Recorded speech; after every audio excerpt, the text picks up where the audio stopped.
I had a lot of trepidation about this conference and about my speaking.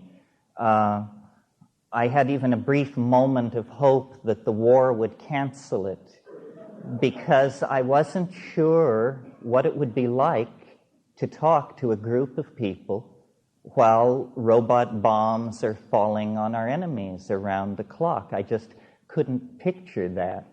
So normally I just sort of take flight and whatever's on my mind gets splattered onto your mind. But I don't feel so certain of myself in this situation. I'm not sure that just taking flight for another evocation of the psychedelically aided evolution and transformation of our species is the way to go. Because I think maybe we should, or I should, attempt something that's a little rare for me, plain talk about what's going on. Yesterday, Bob Wilson got up and talked about the war, and then Tim cheered him on and put his stamp of approval on that. I thought it was great. And then we broke, and somebody cornered me for an interview, and they said, "What's with these guys dragging politics into this thing? This is not a political meeting." I didn't say anything. I just tried to, assimilate that. And then last night I thought about it, and I've been thinking about it, about this war, about the 60s, about Vietnam, about how LSD played a major role in stopping that war by forcing people to confront what they were really doing, by empowering people to get together in large groups and say, we won't stand for it, we won't put up with it. And even though the war is now 2 weeks old, whatever it is, for the first time, really last night, I got why it feels so bad to me personally, and by extension, I think, to all of you. Aside from all the horrors of war, which you have had rehearsed for you over the past 2 weeks, what really is a pisser about this is that it means for people my age and older, they didn't hear us.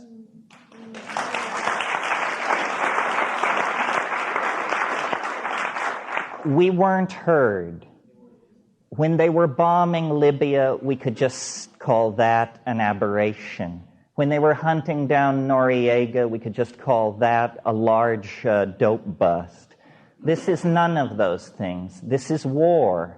And what we said, if you can take the psychedelic and political struggles of the 1960s and boil it down into one phrase, what did we stand for? We stood for making love, not war.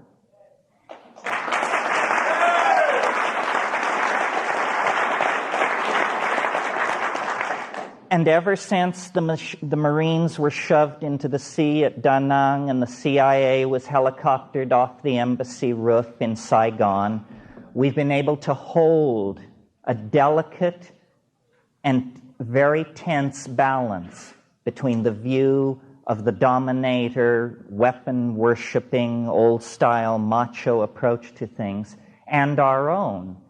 And I think we all felt, I certainly did, last August when they began to move the chess pieces around, that we would not stand for it, that there was a we, and that we would not stand for it. And if you were able to keep your idealism intact until the congressional debate, when you felt then they represent us, they will stop it. After all, it's the opposition party to the administration. It's an anti-war party. They will stop it. And they went like sheep to the slaughter. To the slaughter. And they voted for it. So now we have no excuse. No faction was overridden. Nobody's rights were trampled on the path to this debacle. We, the people of the United States, by some staggering percentage, approve of this. Well, so that's to people like myself and Tim Leary and Bob Wilson and John Lilly and all the people who aren't here and all of you that I've grown up with and worked with, this is an abomination. We stand for consciousness expansion. Do you know how much you have to have for brains to wage war? It staggers the imagination. We stood for deconditioning, asking questions, resisting authority. Today, no questions are being asked. Authority is not being resisted. Oh yes, there are demonstrations against the war, but in a democracy they have what's called a 5% rule. It doesn't matter if only 5% are involved in it. It doesn't matter what it is. So we have been effectively isolated. Our names have been metaphorically signed to the bottom line of these documents that commit us to war. How do you feel about that? We don't know where we're going. We really don't see light at the end of the tunnel. This is the surrender issue. It's going to get crazier. The craziness is intensifying and intensifying. And yet, we possess creativity on a scale undreamed of. We can find a way out. There's no problem. We have the technologies, the money, the resources. We have everything we need except the will. It's a mental quality lacking in us. The will to do it, the will to undertake planetary-sized projects, the will to make a plan that has a 20-year, a 50-year, and a 500-year benchmark.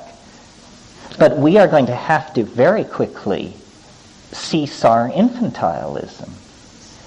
We need to eliminate the unconscious mind. This is really what it comes down to, folks.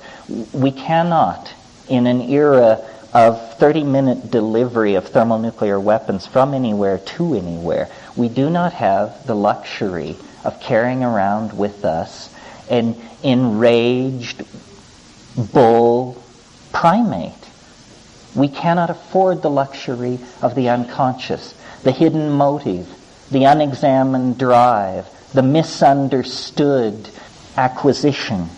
We are coming now through a very narrow historical neck where the accumulated stupidity of the last 5,000 years, the dues now have to be paid.